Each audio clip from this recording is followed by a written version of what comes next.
Ela vai ser a pregoeira da festa do Tinto do Salnés e exaltación das variedades autóctonas de Ribadumia, que se vai celebrar do 30 de maio ao 2 de xuño. Creo que o ano pasado estuvo Luís Zaera, se non me equivoco. Bueno, xa era hora de ir subindo un poquinho o nivel, non?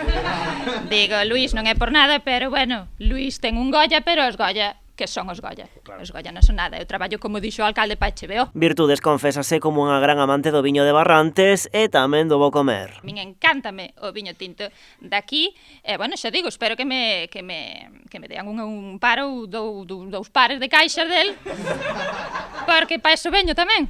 E para comer Virtudes non vai ter problema, este ano ademais con novidades. Na xornada do sábado, día da comida oficial, vaise unificar todo nun único punto de venda. Para unha mellor organización, se é posible, pois vai haber un solo punto de venta que sería no Concello de Ribadumia, aínda que colaboramos, por suposto, con eles e nos van a axudar pois a tramitar, por suposto, as entradas. Pero vai haber un solo punto de venta, sobre todo para cando veñen a veces grupos, e aquí percibimos que hai moitos grupos que veñen a esta festa e queren estar pois todos os veciñas, comensales, pois que poidan estar xuntos. A cita cada este ano a súa 51ª edición, consolidada como un dos grandes eventos do municipio. Nos 4 días de festa, máis alá do viño e a comida, tampouco faltará a troula. Como sempre, da man das mellores orquestras do país. Os xoves iniciaremos con París de Noia.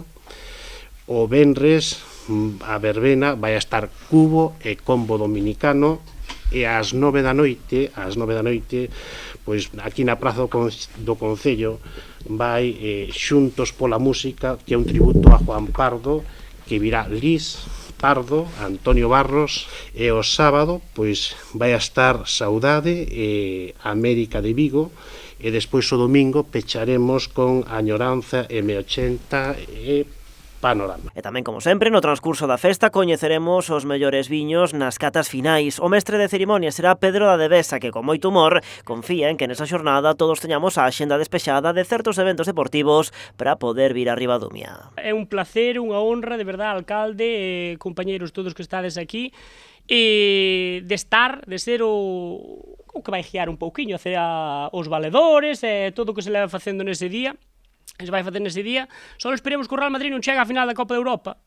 Se hai algún madridista, porque cae ese día, me parece. Non é o día 1 de xuño. Pode ser. Non, pode ser, non, creo que é. Pero aquí somos barcelonistas. Entonces, esperemos que o Real Madrid non chegue á final da Copa de Europa e poidamos disfrutar dunha festa maravillosa. O Concello xa está traballando ademais no plan de seguridade para eses días, así como no dispositivo que se vai montar no punto morado para garantir que todo saia segundo o previsto.